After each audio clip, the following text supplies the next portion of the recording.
করেননি। তাছাড়া আমার কোলে 6 মাসের শিশু সন্তান রয়েছে, তার পান করায়, তার গোসল করায়, তার লালন পালন করি। আমি যদি এখন মারা যাই, বাচ্চাটার কি হবে বলুন? আপনি কি চান একটার জন্য দুটোর জীবন যাবে? অর্থাৎ আমার স্বামী মারা গেছে, যা তার কাপড় দাপড়ের ব্যবস্থা করে দিন, আমি কিছুদিন ছেলে মেয়েদেরকে নিয়ে জীবন যাপন করি। কেউ মরতে রাজি নয়। আচ্ছা বলে, ও সব শুনছে না শুনছে না? সব।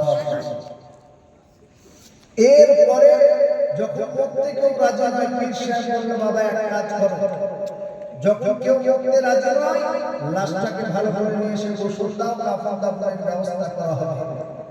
গ্রামের মানুষরা ঘরের ভেতরে গিয়ে দেখছে হাত পা ছড়িয়ে মারা গেছে। মরে নাই তো, ভেতরে তো জান আছে। ওই যে গুলি খাওয়ানো হয়েছে, বুঝতে পেরেছেন? হাত পা গুলো রডে রডে শক্ত হয়ে গেছে। পীর সাহেবের কাছে এসে বলল, ব্যাপার খুব খারাপ, লাশটা একদম হাত পা ছড়িয়ে আছে, এই লাশটাকে ঘর থেকে কেমনে বার করব? পীর সাহেব বলছে, আদরের সঙ্গে লাশটাকে বার করে নিয়ে আসো, প্রয়োজন হলে ঘরে জানালা দরজা ভেঙে লাশটাকে বার করে নিয়ে আসো। বিবি দেখছে ব্যাপার খুব খারাপ। বিবি তখন ভালো ভালো ওড়নাটাকে গায়ে দিয়ে পীর সাহেবের কাছাকাছি গিয়ে বলছে, হুজুর একটা মশলাটাকে উল্টিয়ে নিলে হতো না? কি বলছে? বলছে মশলাটাকে একটু উল্টিয়ে নিলে হতো না? পীর সাহেব বলছে, বাবারে বাবা, মশলা কেমনে উল্টাবো? তো বলছে, আমার শ্বশুর বার্ধক্যে পৌঁছে গেছে, স্বামী এখন আমার মারা গেছে, বাচ্চাগুলো ছোট ছোট মাসুম বাচ্চা, এখন যদি ঘরের জানালা দরজা ভেঙে আমার লাশটাকে বার করেন, এটা নির্মাণ করা আমার পক্ষে বড় কষ্টকর হয়ে যাবে। আমি বলছিলাম, আমার স্বামী তো মরে গেছে, তার হাত পা গুলো ভেঙে মোচড়ে সোজা করে লাশটাকে বার করে নিলে হয় না? আচ্ছা বলেন, সব শুনছে না শুনছে না?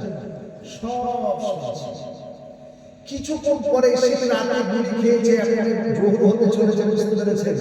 এবার ওই গুলির অ্যাকশন যখন কেটে গেছে, ও উঠে পীর সাহেবের দিকে দৌড়।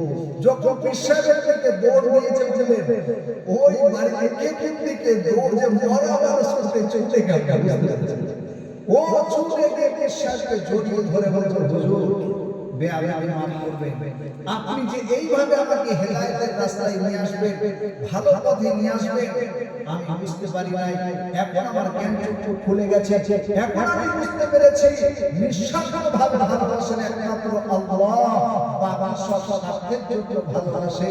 এখন আমি বুঝতে পেরেছি আমার থেকে ঘরে জানার দরজার দাম বেশি, আমার কোনো মূল্য নেই। আমি ভুল করেছি, এদের কথা শুনে, এদের মহব্বতে পড়ে আল্লাহর ইবাদত করি নাই, আল্লাহর হুকুম মানি নাই, নবীর তরিকায় চলি নাই, ভুল করেছি।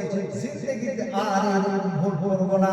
আমি এদের মহব্বত কলিজা থেকে বার করে এবার আল্লাহর মহব্বত কলিজায় ভরে আল্লাহর ইবাদতের মধ্যে আমি মাশগুল হব। বলুন ইনশাআল্লাহ, বলুন ইনশাআল্লাহ।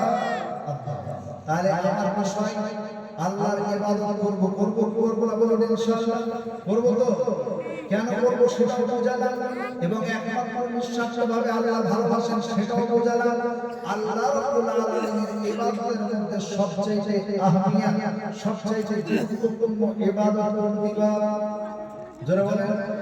নামাজ। নামাজের ব্যাপারে বড় আমি তো একটু সাইড করে মাথাটাকে ঠিক করব নাকি বলছেন না, ঠিক খালি নামাজ পড়ে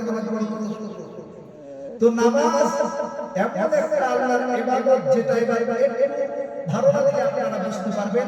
আল্লাহর মহব্বতের জন্য বললাম যে একমাত্র আমাদেরকে আল্লাহ রাব্বুল আলামিন ভালোবাসেন, তারপরে নিঃস্বার্থ ভালোভাবে ভালোবাসেন কে? জোরে বলেন, আল্লাহ কে? বিষয় ভুলে যাচ্ছেন। দ্বিতীয় নম্বর ভালোবাসেন আমাদেরকে নিঃস্বার্থভাবে আল্লাহর রাসূল সাল্লাল্লাহু আলাইহি ওয়াসাল্লাম। তিনি কেমন করে আমাদেরকে নিঃস্বার্থভাবে ভালোবাসেন সেটা বলবো।